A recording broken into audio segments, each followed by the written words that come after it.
आज इस टॉपिक में हम डोपिंग के बारे में पढ़ेंगे। तो चलते हैं बिना देर किए हुए डोपिंग के बारे में।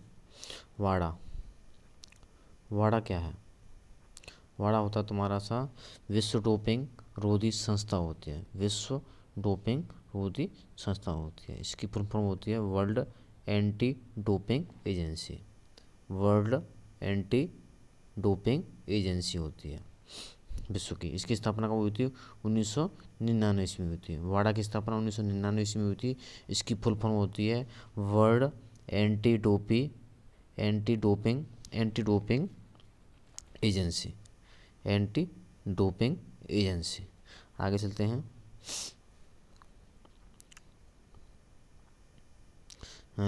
इसका मुख्यालय कहाँ पर है? वाडा का स्विट्जरलैंड के लुसने पर।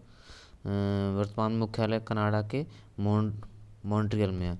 और वर्तमान मुख्यालय कहाँ पर है इसका? वाडा का कनाडा में मॉन्ट्रियल में है। मॉन्ट्रियल में। आज चलते हैं।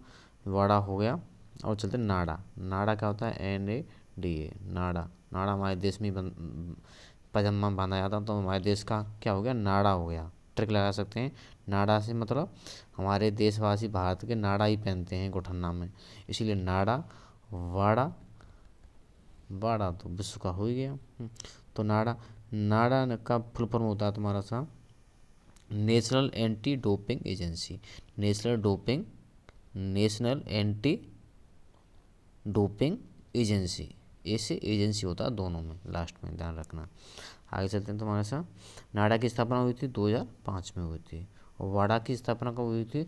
वाडा की स्थापना 1999 ईस्वी में हुई थी। 1999 ईस्वी में हुई थी वाडा की स्थापना।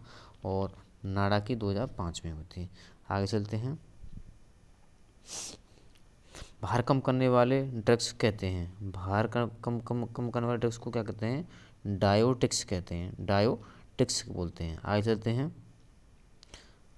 IOC ने डोपिंग को कितनी श्रेणी में बांटा है? IOC ने डोपिंग को 3 श्रेणी में बांटा है। कितनी में?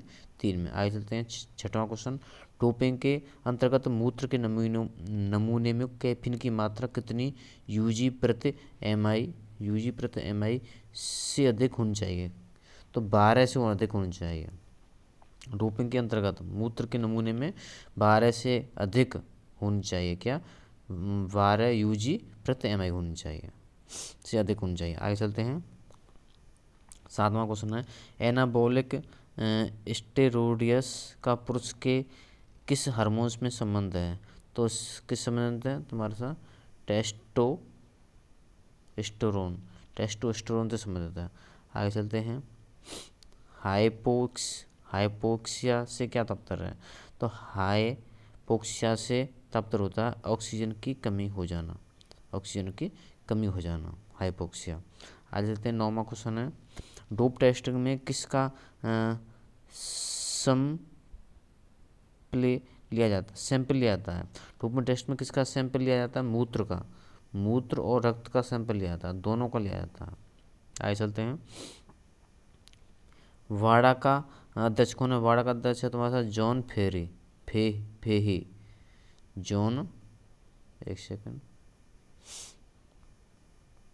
जॉन फेही।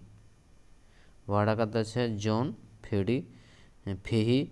और नाडा का अध्यक्ष है तुम्हारा था राहुल भटनागर। कौन है? राहुल भटनागर।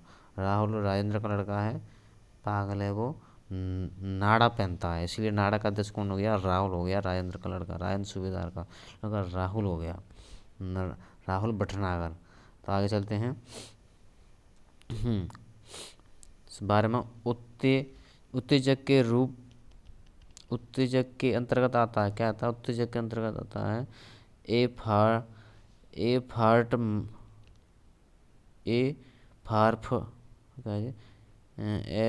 एक सेकंड। आगे चलते हैं। कौन सा क्वेश्चन हो गया था तुम्हारा इसमें? उत्तेजक के रूप में, उत्तेजक के अंतर्गत आता है, कौन आता है? एम्फेटामाइन और कैफीन, कोकीन, ये तीनों होते हैं। आगे चलते हैं। ब्लड डोपिंग द्वारा रक्त में किसकी मात्रा बढ़ जाती है? ब्लड डोपिंग होता है तो उसमें हीमोग्लोबिन की मात्रा बढ़ जाती है। आगे चलते हैं। एक खिलाड़ी को अपने प्रतियोगिता के कितने समय पश्चात डोप केंद्र में डोप परीक्षण के लिए उपलब्ध होना पड़ता है? 1 घंटे के अंदर। कितने के अंदर? 1 घंटे के अंदर होना पड़ता है। आगे चलते हैं।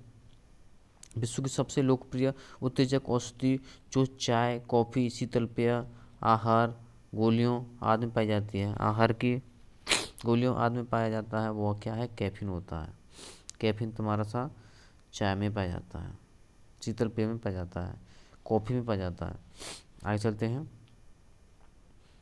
कौन सा ड्रग है जो दर्द और व्यग्रता में उपयोग होता है? ओपिएट। ओपिएट।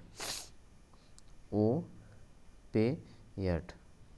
ओपिएट कौन सा ड्रग है जो दर्द के लिए और व्यग्रता में उपयोग होता है? किसके लिए कहते हैं? ओपिएट ड्रग होता है। आगे चलते हैं। 17वां, अंतर्राष्ट्रीय ओलंपिक समिति द्वारा निम्न में से किस ड्रग पर प्रतिबंध नहीं है? तो किस पर प्रतिबंध नहीं है? शराब पर प्रतिबंध नहीं है। किस पर? शराब पर प्रतिबंध नहीं है। तो इसके लिए आज के लिए इतना ही काफी है। जय हिंद।